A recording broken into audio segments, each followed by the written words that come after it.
My two audience members, my father Joey and my mother Alicia.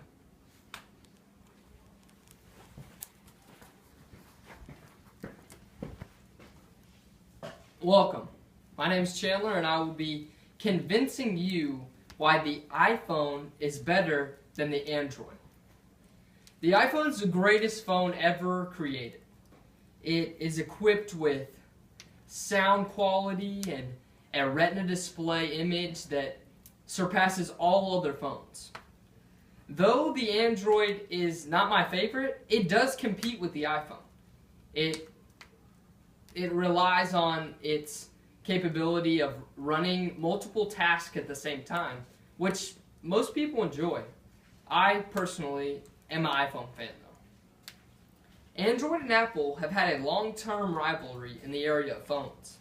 Each one makes a different design every couple years.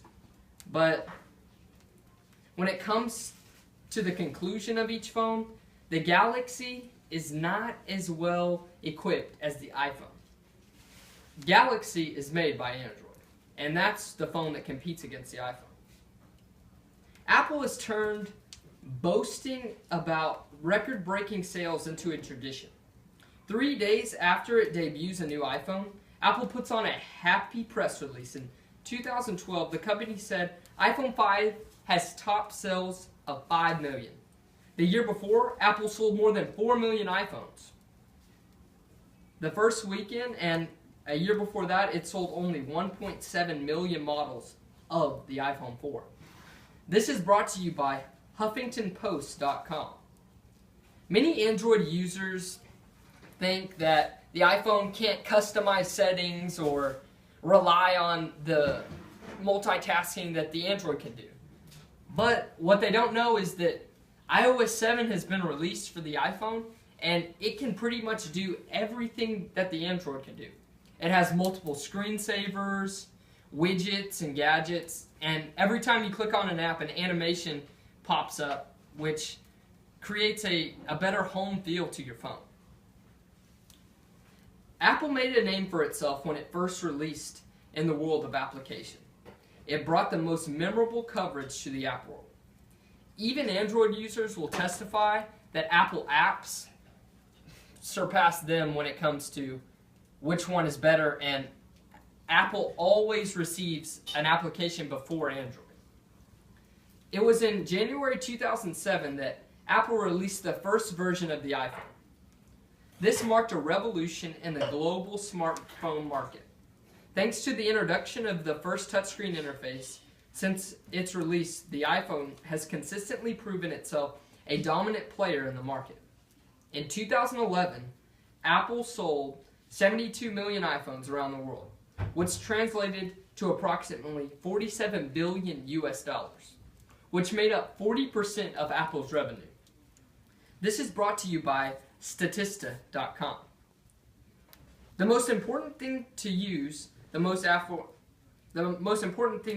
most iPhone users is that their phone is reliable.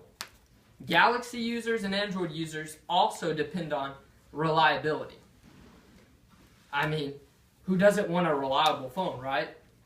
Whenever you're on the run and you're in your car, if you need to call someone real quick or check to see where you're going on your maps, both phones pretty much compare to this feature.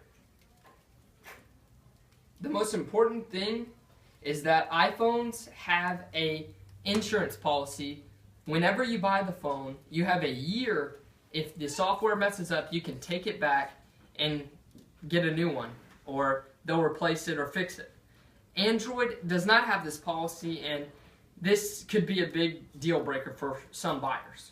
Me personally, I use iPhone because of the insurance policy. I've broken one phone, but I took it back because it was in a year time period, and I got a new phone. When pitted against its predecessor, the Samsung Galaxy, as well as the Apple iPhone 5 and the Samsung Galaxy S4 performed poorly in terms of durability and garnered an overall score of 7 out of 10 on the Square Trade breakability scale. It's nearly 50% more breakable than the iPhone 5, and it's actually scored worse than the S3, which came before it. This is saying that AndroidAuthority.com released an article on how the Android S4, the new one that came out, breaks easier than any phone created right now. And so that is a huge deal breaker for Apple and Galaxy users. When you look over all the statistics and facts, we see that this Apple product, the iPhone, is the best phone that you can possibly get right now. When I recommend someone to buy a phone, I always tell them to buy an iPhone. After watching my presentation, which phone would you more than likely buy? Well, I probably would lean more towards an iPhone. Thank you. I too would pick that. Now, which phone would you more than likely get? I would more than likely purchase an iPhone. Thank you.